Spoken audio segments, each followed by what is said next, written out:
Photo और video में आपने जो ये दो शख्स देखे, वे उत्तराखंड पर थोपे गए दो बीजेपी नेता हैं। गैरसैंण में विधानसभा सत्र को लेकर बैठक ले रहे हैं और बिना सीट बेल्ट सरकारी हेलीकॉप्टर की सवारी गांठ रहे हैं। कई लोग कह रहे हैं कि कोई पत्रकार इन पर सवाल क्यों नहीं उठा रहा है। दरअसल ज्यादातर पत्रकार सरकारी खर्च पर गैरसैंण गए हैं। उनका जमीर मर चुका है, इसलिए सवाल नहीं उठाएंगे।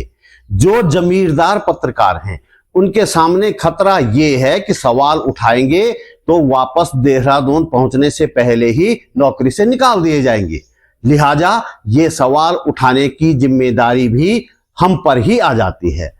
आप हमारे वीडियो पूरा देखें या ना देखें, हम आम जनता के हक में इस जिम्मेदारी को उठाते रहेंगे। इन दोनों पर तो सवाल उठाएंगे ही। गैरसैंण विधानसभा सत्र में पक्ष और विपक्ष ने क्या क्या गुल खिलाए, इस 1.5 दिन के सैर सपाटे में उत्तराखंड का कितना भला हुआ, इस पर भी नजर डालेंगे।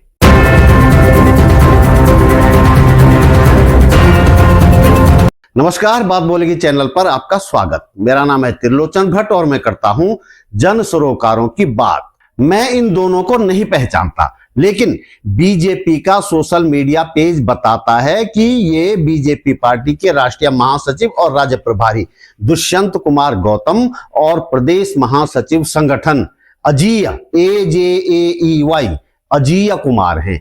ध्यान दें कि दोनों उत्तराखंडी नहीं हैं, थोपे गए हैं, पार्टी के आदमी हैं। हमें इससे कोई फर्क नहीं पड़ता कि बीजेपी अपनी पार्टी में किस किस को रखे, किस किस को न रखे। अमेरिका या रूस वालों को भी चाहे तो रख ले। हमारा ऐतराज ये है कि ये गैरसैंण में जहां पार्टी सम्मेलन नहीं बल्कि विधानसभा सत्र हो रहा था, वहां क्यों थे और किसके खर्च पर गए थे। एक पोस्ट में बीजेपी ने लिखा है कि इन दोनों ने गैरसैंण में भाजपा विधानमंडल की बैठक में विधानसभा सत्र की रूपरेखा को लेकर मंत्रीगणों और विधायक गणों के साथ विभिन्न महत्वपूर्ण एवं संगठनात्मक विषयों पर विस्तृत विचार विमर्श किया।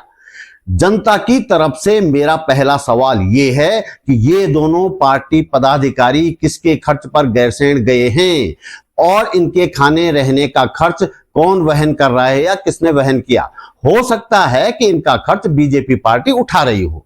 तो हमारा दूसरा सवाल यह है कि इन दोनों को विधानसभा सत्र की रूपरेखा तय करने का अधिकार दिया किसने। यदि संगठनात्मक विषयों पर बात हुई तो सवाल ये कि ये बातचीत क्या देहरादून में नहीं हो सकती थी, क्यों नहीं हो सकती थी। जनता के पैसों से जब पूरी सरकार गैरसैंण में जाकर बैठ गई, तभी इन संगठनात्मक विषयों की याद क्यों आई। इन्हें हेलीकॉप्टर में गैरसैंण के जंगलों के ऊपर सैर सपाटा करने की इजाजत किस आधार पर दी गई और जो हेलीकॉप्टर उड़ाया जा रहा है उसका खर्चा किसने दिया। एक खास बात, इन दोनों में से एक का नाम उत्तराखंड की अस्मिता से जुड़े एक मामले में बार बार आता रहा है। मामला आपको पता है।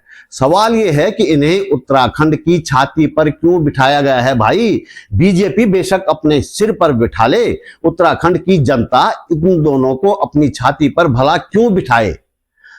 अब जरा कुछ बातें विधानसभा के उस गैरसैंण सत्र के बारे में जो 4 दिन होना था लेकिन 1.5 दिन में ही सिमट गया। ड्रामेबाजी भी जमकर हुई। जो कुछ हुआ, क्या उससे ये नहीं लगता कि ये सब सत्ता और विपक्ष का फिक्स्ड गेम था। तुम ये करो, हम वो करेंगे टाइप का कुछ। पहले ये वीडियो देखिए। आप सभी से निवेदन कर रही हूं, प्रॉपर्टी को नहीं तोड़िए। बहुत गलत बात है, बहुत गलत बात है। प्रॉपर्टी मत तोड़िए। बहुत आपकी भी प्रॉपर्टी है, उत्तराखंड की प्रॉपर्टी है, उत्तराखंड की जनता की प्रॉपर्टी है। आप मत तोड़िए उसको मत तोड़िए।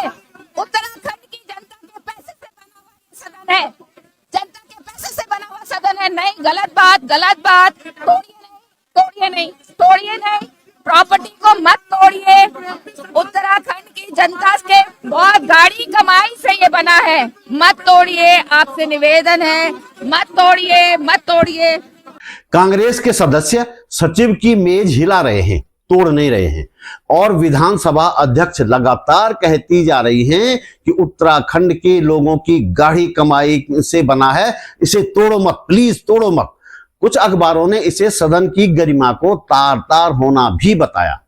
ऐसा करके क्या सरकार ने कांग्रेस वालों की बात सुनी? नहीं सुनी ना। फिर ये मेज हिलाने या मेज गिराने का क्या तुक था? फिर भी मैं इतना बता देता हूं कि ये बहुत बड़ी बात नहीं है। इसी गैरसैंण में मौजूदा सांसद और तत्कालीन विधायक अजय भट्ट ने विधानसभा के तत्कालीन अध्यक्ष गोविंद सिंह कुंजवाल पर एक भारी भरकम रिपोर्ट फेंक दी थी। उनको लग जाती तो गंभीर चोट भी आ सकती थी। जिस विधानसभा में ये सब हुआ हो उसमें मेज हिलाना इतनी बड़ी बात भी नहीं थी जितनी बनाई गई। वैसे भी रात को विधानसभा मंडप में रजाई कंबल ओढ़कर सोए कांग्रेसी विधायकों ने लाइव कर करके बता दिया था कि कुछ नहीं टूटा है, सब सलामत है। आगे बढ़ने से पहले थोड़ी सी बात रात को विधानसभा मंडप में सोने की कर लेते हैं। मुझे तो ये सब दोनों पक्षों की मिली भगत से किए गए ड्रामे से ज्यादा कुछ नजर नहीं आता। तमाम सुरक्षा बलों के रहते हुए विपक्षी विधायकों को रात के वक्त विधानसभा मंडप में क्यों सोने दिया गया? सुरक्षा कर्मियों की मदद से उन्हें बाहर किया जा सकता था, बल्कि मैं कहता हूं किया जाना चाहिए था, लेकिन ऐसा नहीं किया गया। और यदि कांग्रेसी विधायक रात को विधानसभा मंडप में सो ही गए थे धरने के नाम पर, तो फिर उठे क्यों भाई? कह देते ना कि सत्र स्थगित करो या कुछ करो, हम तो तब तक नहीं उठेंगे जब तक हमारी मांग नहीं मानी जाती। जो सरकार रात को आपको विधानसभा मंडप से बाहर नहीं कर पाई, यकीन मानिए वह आपको अब भी नहीं कर पाती, दिन में भी नहीं कर पाती। लेकिन सुबह कांग्रेसी विधायक वहां से कब उठे और कब खिसक गए पता ही नहीं चला। इस बीच उन्होंने सरकार को विधानसभा सत्र 1.5 दिन में समेटने का बहाना और मौका दे दिया। कांग्रेसी विधायक पंचायत चुनावों में धांधली और धराली आपदा पर लगातार बोलने का प्रयास करते रहे, लेकिन अनसुना किया गया। वे इन दोनों मामलों पर नियम 310 के तहत चर्चा करवाना चाहते थे या मांग कर रहे थे।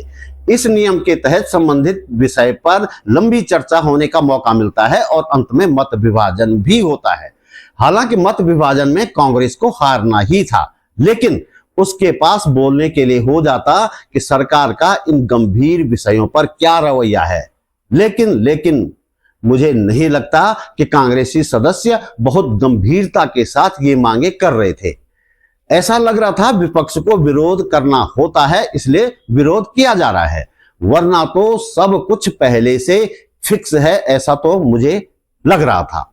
और हाँ, रात को विधानसभा मंडप में सोने वालों में शायद वो विधायक भी थे जो पिछली बार सरकार गिराने के लिए करोड़ों रुपए दिए जाने की बात कर रहे थे।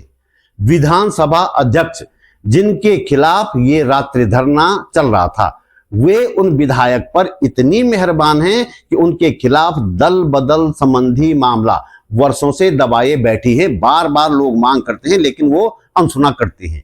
इसके अलावा पिछली बार सरकार गिराने की बात कहने के बावजूद इन विधायक से ये नहीं पूछा गया कि उन्होंने किस आधार पर इतनी बड़ी बात कही है। मिली भगत का ये भी एक उदाहरण है। और 2 कांग्रेसी विधायकों यशपाल आर्य और प्रीतम सिंह ने कार्य मंत्रणा समिति से इस्तीफा देने की घोषणा की है, ये कहकर कि जब सब काम सरकार को खुद ही करना है तो उनका इस समिति में रहने से क्या फायदा है। वैसे दोनों सम्मानित विधायकों से मैं कहना चाहूंगा कि आप विधानसभा से भी इस्तीफा दे दीजिए, वहां भी कौन सा आपकी चल ही रही है या आपकी सुनी ही जा रही है। क्यों? इस पूरी कवायद में दोनों का काम हो गया। इस समय उत्तराखंड में 2 ज्वलंत मुद्दे हैं। धराली हर्षिल आपदा, जिसमें राहत अभियान और आपदा प्रबंधन में सरकार की घोर लापरवाही हम सब ने देखी है और देख रहे हैं। 68 लोगों के मलबे में दबे होने की बात सरकार ने खुद मानी, लेकिन केवल एक सैन्यकर्मी का शव अब तक बरामद किया जा सका है। इस मुद्दे पर चर्चा होती तो सरकार की एक एक कमियां सामने आती और रिकॉर्ड में दर्ज होती। यही स्थिति पंचायत चुनावों की भी है। गोलियां चली, पत्थरबाजी हुई, अपहरण हुआ, हेरा फेरी हुई, सब कुछ हुआ, फिर भी चर्चा नहीं। कांग्रेस ने इन ज्वलंत मुद्दों पर चर्चा की मांग करके विपक्षी होने का फर्ज पूरा कर लिया और विधान मंडप में रात को सोने का या धरना देने का ड्रामा करके बिना किसी मुद्दे पर चर्चा किए 4 दिन का घोषित सत्र 1.5 दिन में निपटाने का रास्ता साफ कर दिया। अब सवाल यह कि इस ड्रामेबाजी में उत्तराखंड को क्या मिला? विधायकों को, अफसरों को, पत्रकारों को गैरसैंण पहुंचाने और उनके रहने खाने की व्यवस्था करने में कितना खर्च हुआ, हिसाब है कि नहीं है? यहां मैं पीने शब्द का इस्तेमाल नहीं कर रहा हूं, क्योंकि मुझे नहीं मालूम कि इस सैर सपाटे पर जाने वालों में क्या कुछ ऐसे भी थे जो पीने का शौक नहीं रखते। इसको भी जोड़े तो खर्चा और बड़ा हो जाएगा। कांग्रेस के हो हल्ले के बीच सरकार ने अपने सारे विधेयक ध्वनिमत से पास करवा दिए। हर बार इसी तरह का खेला होता है। क्या अनुपूरक बजट देहरादून में पास नहीं करवाया जा सकता था? और जब विपक्ष को दरकिनार कर खुद ही सारे विधेयक पास करने हैं तो सत्र के नाम पर करोड़ों रुपये क्यों खर्च किए जाने चाहिए? इतना मोटा पैसा खर्च कर ही दिया था और गैरसैंण पहुंच ही गए थे तो चला लेते ना 4 दिन का सत्र, कर लेते राज्य के कुछ जरूरी मुद्दों पर चर्चा। कांग्रेसी विधायक गंभीर होते तो बनाते ना सरकार पर दबाव, पर नहीं, सब मिली भगत और खुला खेल फर्रुखाबादी है। उत्तराखंड की जनता को बेवकूफ बनाया जा रहा है मिलजुल कर। इससे ज्यादा इस राज्य में कुछ हो नहीं रहा है। आइए ये प्रार्थना दोहराते हैं, हमारे एक मित्र ने लिखी है। इस अद्वितीय सत्र से हर आपदा के जख्म को मरहम मिले, हर भूखे को रोटी, हर जिस्म को वस्त्र, हर बेकार को काम, हर मेहनत को दाम, हर खेत को पानी, हर कुंवारे को जीवन साथी मिले, हर डिग्री को चौपर, हर डिग्री को चौपर, हर फोकट को इनोवा मिले। तो दोस्तों इस वीडियो में इतना ही। वीडियो खत्म करने से पहले यही अनुरोध, आप महसूस करते हैं कि इस वीडियो को बनाने में मैंने थोड़ी बहुत मेहनत की है और आपको इससे कुछ काम की जानकारी मिली है तो वीडियो को लाइक करें, कमेंट करें, शेयर भी करें। पहली बार मेरे चैनल पर आए हैं तो चैनल को सब्सक्राइब अवश्य करें, ये विशेष विनती मेरी आपसे है। मेरा फेसबुक पेज फॉलो करें, बात बोलेगी.com भी देखें। हमारे पास इनकम का कोई जरिया नहीं है, इसलिए यदि आप समर्थ हैं और चाहते हैं कि यह चैनल आगे भी चलता रहे तो अपनी जेब खर्च में से एक छोटी सी राशि निकालकर मेरा आर्थिक सहयोग अवश्य करें। आप YouTube पर वीडियो के नीचे ज्वाइन बटन पर जाकर या सुपर थैंक्स पर जाकर मेरा सहयोग कर सकते हैं। डिस्क्रिप्शन में बैंक डिटेल भी है। आर्थिक सहयोग देने के लिए मैं बचन सिंह नेगी जी का और मानिस खान जी का आभार व्यक्त करता हूं।